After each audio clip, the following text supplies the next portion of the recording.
Hey everybody, this is Talkative Carl back again for another movie spoiler review. And today will be a short one, a Lifetime movie, A Very Merry Toy Store, starring Melissa Joan Hart, Mario Lopez, and oh, Dan Amboyer, but with cool supporting cast like Tara Strong, Kurt Cole, and Brian Dennehy. And so, yeah. So, yeah, I think like after this, I got like at least one more, I think it's a Hallmark movie to cover as part of my list of Christmas movies to review. I'll probably pop in at least next year, do at least a few more sprinkled here and there throughout, like, there's a whole swath of, Christmas movies that you're either familiar or not familiar with. I thought, some of the Lifetime and Christmas movies, from if I've seen like a decent one at bare minimum, well, it don't even have to be a decent one. Even if it's like the most ridiculous looking one, I want to at least think if it's good enough to like talk about, or at least I have some opinions. I want to bring it up for the channel. But it starts with Mario Lopez and Melissa Joan Hart, competing, coming from two competing toy stores. She plays Connie Forrester, and he plays Will DeNova. And of course, they have like this like bitter rivalry, kind of like the Hatfields and McCoys kind of situation. Not to maybe like that extreme extent, but it's like her father, his uncle, they were in business together, at first, but one kind of like money was always money got between them, and so the Forrester went in business for themselves. So it was like a bitter thing for the longest time. But I'm glad it wasn't like a whole thing with these two. They're like, they're like just, let's say, annoyed neighbors more so than anything. And that's by the limits as far as they don't like try to sabotage each other like a cartoon would do it. They just like, keep to themselves. We'll just have like a little kind of passive aggressive, comments to each other. But that's about it. But they're both have struggling businesses for two different reasons. His former wife left him, and so he's kind of like, and he's struggling financially. Trying to buy back the house just to, I guess, he doesn't say it out loud, or at least he's not admitting it, that he's, trying to buy back something he used to have. While she is struggling financially, especially after her husband died, some time ago. So it's like she, just trying to, and she got like loans and everything like that. So they're counting on this Christmas with this new toy. I don't know, some kind of like doll or whatever, trying to like spruce up some business so they can both get what they want. Then throw in a mix with this, big toy magnet. This guy, Roy Barnes, played by Billy Gardell, who I think I've seen on Mad TV back in the day. Because it has to be Mad TV, because it definitely wasn't SNL. Unless I'm confusing him with Will Sasso. I'm pretty sure I'm confusing him with Will Sasso. But anyway, he comes in, swoops in, undercover, buys out this abandoned building that's been sitting there for X amount of time. And then, of course, the mayor somehow doesn't know, kind of situation. Good money changed hands. That kind of thing. Is this business speak, not really the a big thing to focus on. Don't want it to turn into like political drama like the Star Wars prequels. but they have to like eventually pull their resources in order to, as he called it, teaming up like Bugs and Daffy. And it's funny how like he can remember like the specific episodes and year where Bugs and Daffy teamed up. I thought that was kind of funny. But like I love the Looney Tunes too, and there's certain episode titles that I remember, but like the year that they come out, that's not on my radar in my memory banks. But of course, Will comes up with the idea, okay, we have to work together. We may not like each other, but we can call it a truce because at least we can, it's like mutually assured destruction kind of scenario. I was like it's an enemy of my enemy situation. So I was like, I'd rather deal with you, the person the enemy that I know, rather than this dude can easily push everybody out. So they decided, okay, we'll have this little pancake type of free pancake thing to drum up business and everything like that. And I didn't even realize it took me like a good minute to focus on this, but there's a diner where Dennehy, his character Joe, works at this local diner, and one of the servers, who Francine, played by Tara Strong, I didn't even recognize it was Tara Strong at first glance. It took me like it had to be like a solid still shot, like the camera had to hold on to her for a solid minute before my brain clicked in. I was like, oh my God, Tara Strong is in this, and I love Tara Strong, and like, and as an aspiring voice actor, I hold Tara Strong in such high regard, and it's like, she's a queen of voice actor, and like, of course she's been doing like well, at least in my recent memory, she's been doing a fair bit of on-camera work.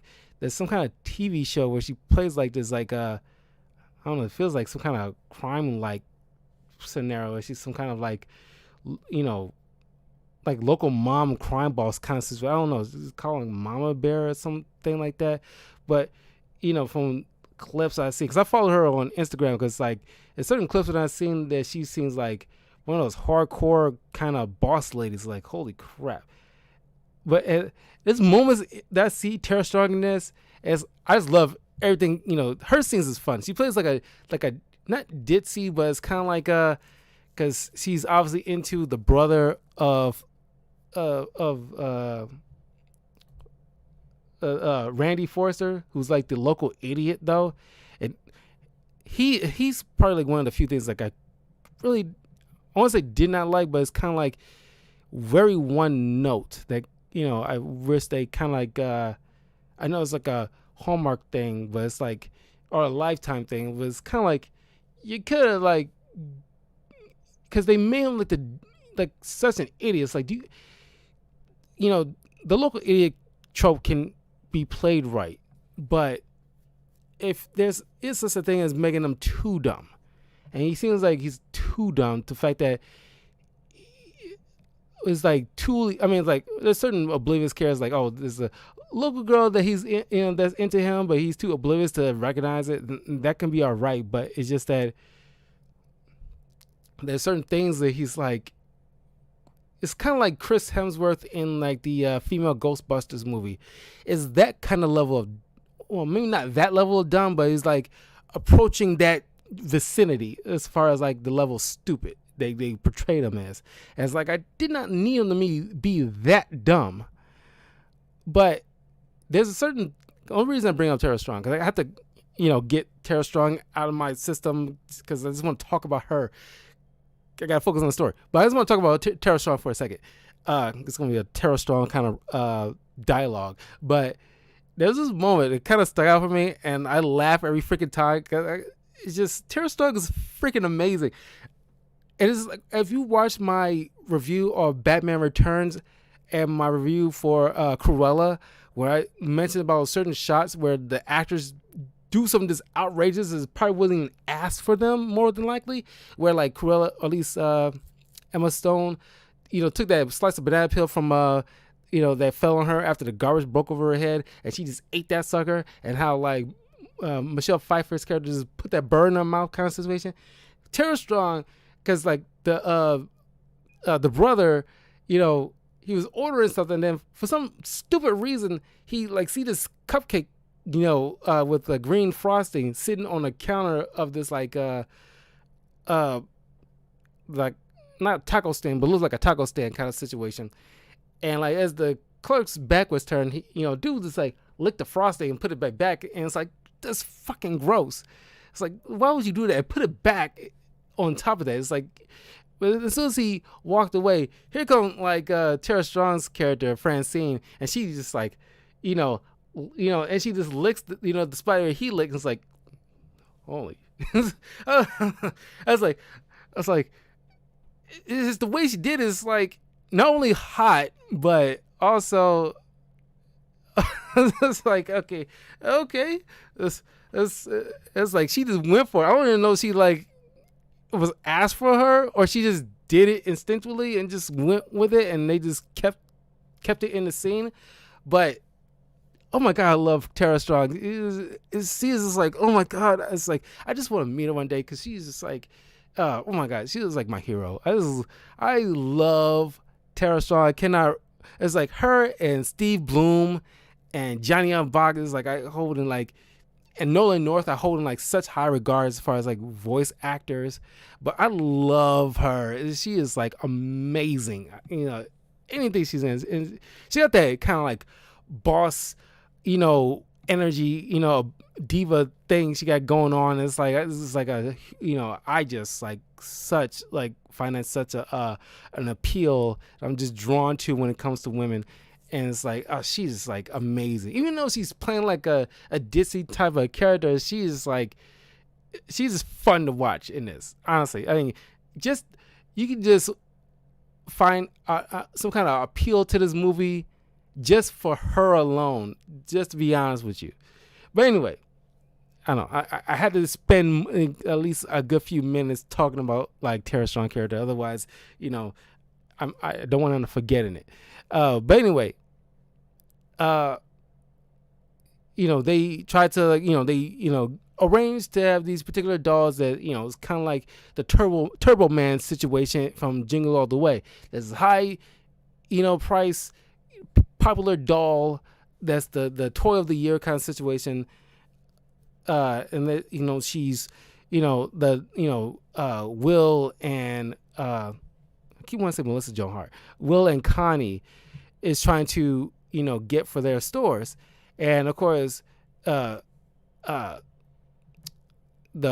toy magnet guy, somehow behind closed doors, like, illegally forged papers in order to get those toys sent to him instead of them. And of course they brought it up. It's like, that's highly illegal. Yeah, I mean, they can win the case, but it will take a few years, which we don't have. So they end up hijacking, but, convincing the truck driver to reroute, the toys, into a destination they want, so they can just, pick up the boxes and take it back. There's no way that, the toy magnet guy is going to say anything, because then he'll have to explain, like, stuff that he doesn't want explained. So I also want to bring up the fact that you talk about like dumb characters. First and foremost, why the truck driver who's being behaved like an idiot, you can seem like, oh, why are we, dropping these things off in front of a high school, and they give some, I won't say piss poor excuse, but they give some kind of like, excuse that doesn't really fly if you have a brain. And then it's like, well, whatever excuse they give them, like, well, don't need any further explanation than that. Let's move on. And it's like, dude, how long you been working as a truck driver?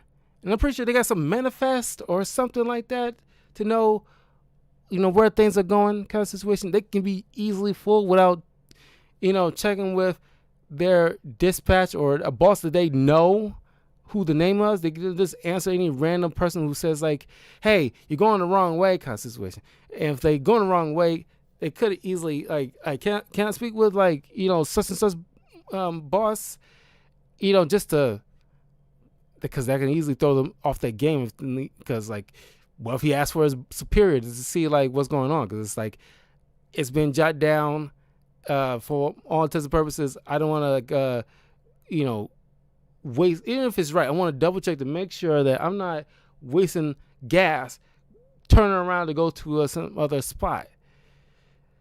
And of course, what would happen to him if like he can easily lose his job if he's getting rerouted in two different to one spot to the next because they track those things.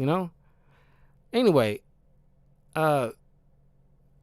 everything seems to be going smoothly for them until there's this whole local, I don't say like go-kart, not go-kart, but it's kind of like those toy car races, those local small towns.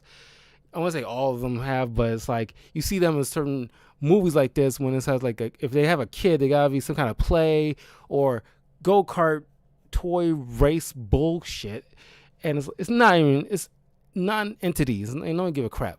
But the toy magnet, supporting like the kids' local bully just to win, but they didn't win. But like I said, it's not an entity. He's trying to like usurp them in everywhere he can. But in the meanwhile, you see sparks fly between Will and Connie, and of course, it all has a ironically go wrong. Whereas like, they're trying to like get this guy out of their town, and they know the local mayor who like we gotta go through the board members, and of course I'm with you, and one other person is probably gonna side with the toy magnet guy, but my brother-in-law, who's also on the council, he's gonna like side with me because I give him my kidney kind of thing. So it's like it should be in the bag, but of course money changed hands between the brother-in-law and the toy magnet, which was eventually caught on video accidentally by the brother, who was trying to catch the local thief of their toy store, because somehow they some toys keep getting stolen, which it turns out to be Francine trying to get the brother's attention. And which is funny because when she gave back what she stole, it's just like a freaking kleptomaniac almost.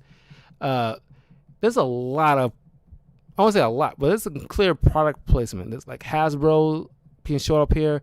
There's Iron Man and Captain America toys being showed up here and there. Monopoly.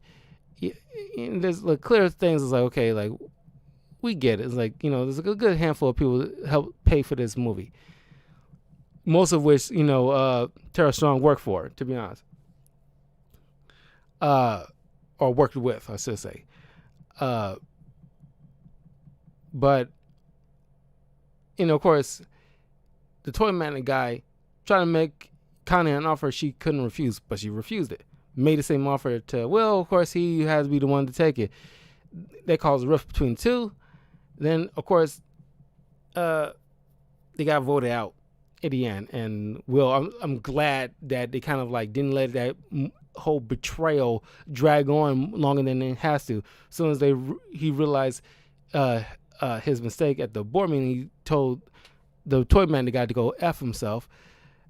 And all the money he saved up to try to buy back his old house, he used to give to support Connie's store. It was a pretty cool gesture. But then, of course, thanks to the brothers' just coincidentally timely camera, they caught the changing hands and money on camera between the brother-in-law and the business tycoon. And it was, I want to say, kind of funny, kind of cringy. More with the mayor when he sees the video, he's climbing over the table. And I say kind of cringy, but kind of funny. The funny part is, it's like when he asks, like, I I gave you my kidney. And this is a stupid look the brother-in-law does. Like, I don't know what direction he was given. He's got this stupid look like he's at like a high school play almost, kind of reacting like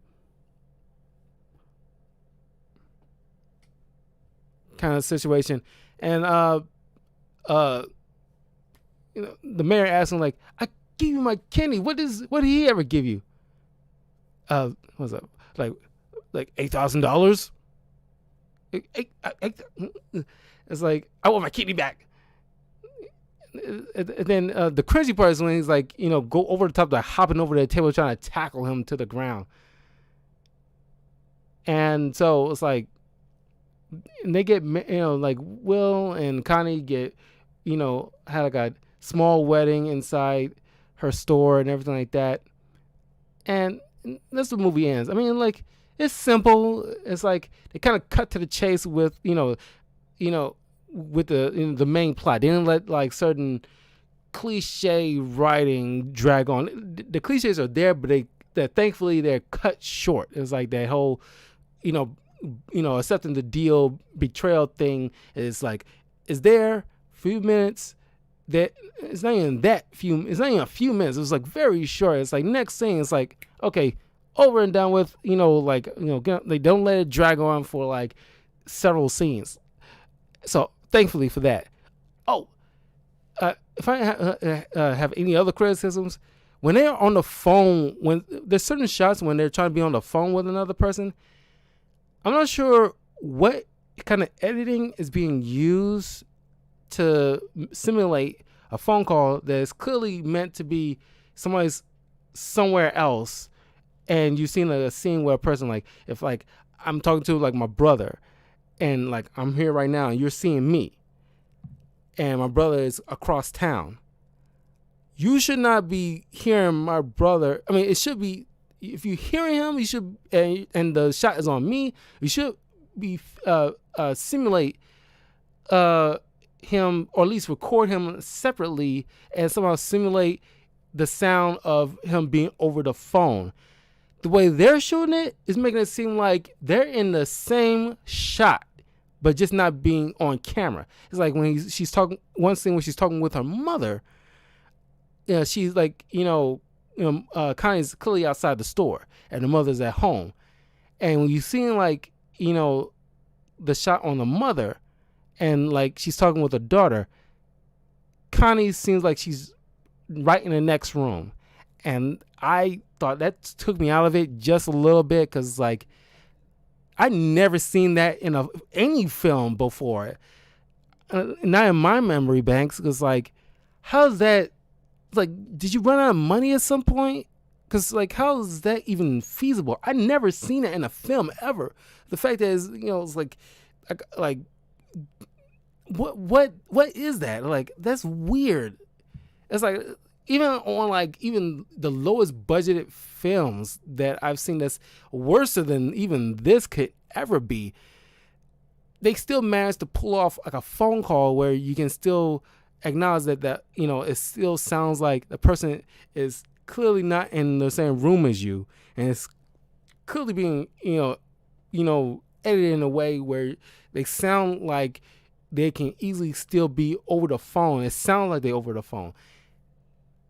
This is bizarre. I've never seen anything like this before, honestly, in this film. This is that's a new one to me. But what else? There's like a glaring thing here, and I went to like there's like a pop star, and like the toy magnate tried to like jump up business for his because after the pancake situation that stole his customers from his grand opening, which I hard to imagine that a grand opening get no matter if it's a small town, the fact that his grand opening gets usurped by a free pancake breakfast, sure, you might get like a good bulk of the people, but there still should be spurts of people here and there in front of his place of business. And it's barren.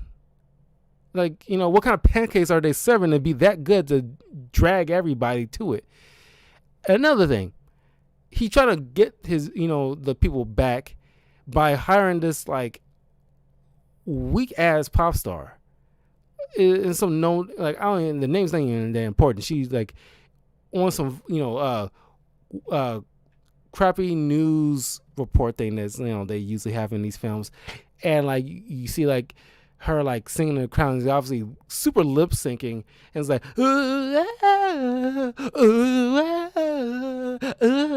like it's like, oh my god, that was that even needed? I understand maybe you don't want to use even like a name of an actual pop star, but you can say that fake pop star's name and just don't show her. Why'd you have to show this crappy pop star and then call her the icon or something like that in this movie? It's like, that sucked. It's like, I did not need that. Oh,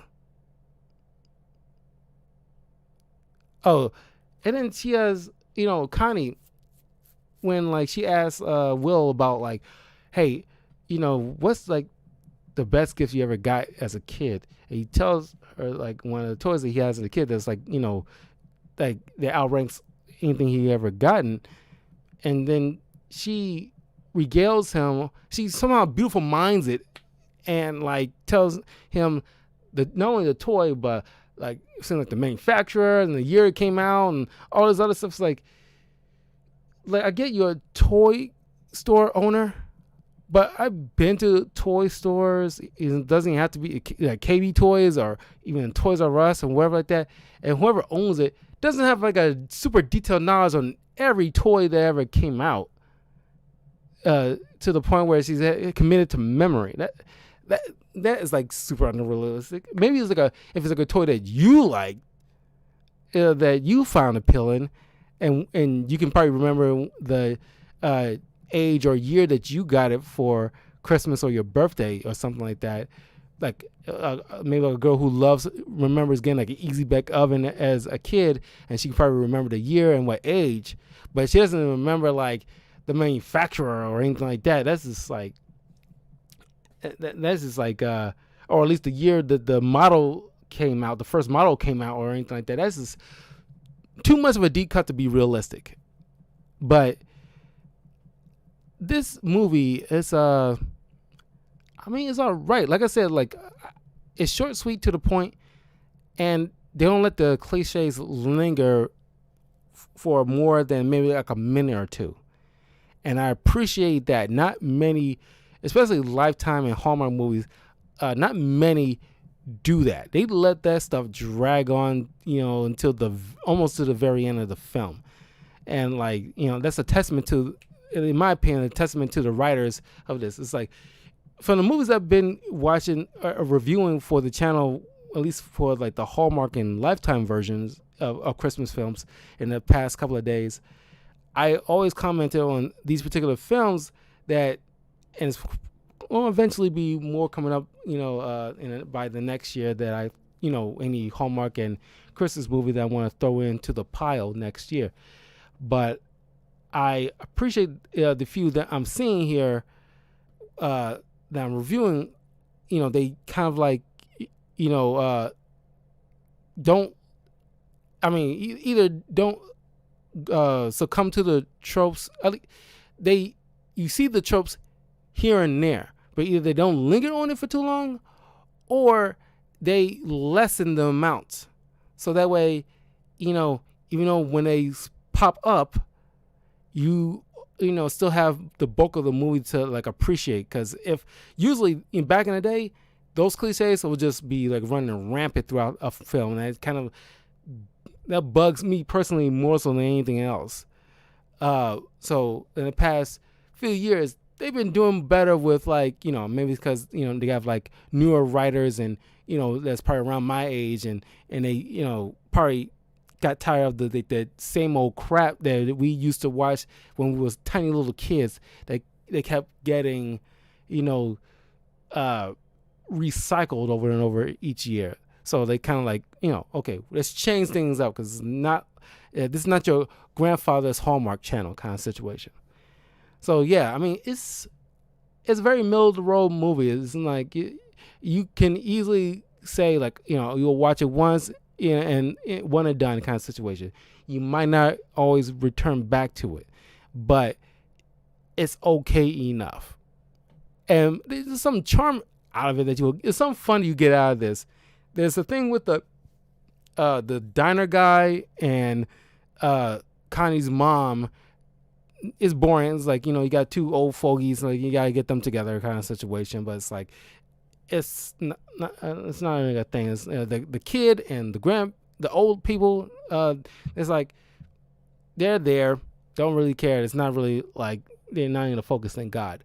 But Tara Strong, it's like maybe it's because I'm biased because I love Tara Strong, so it's like her scenes, even though it's like very short.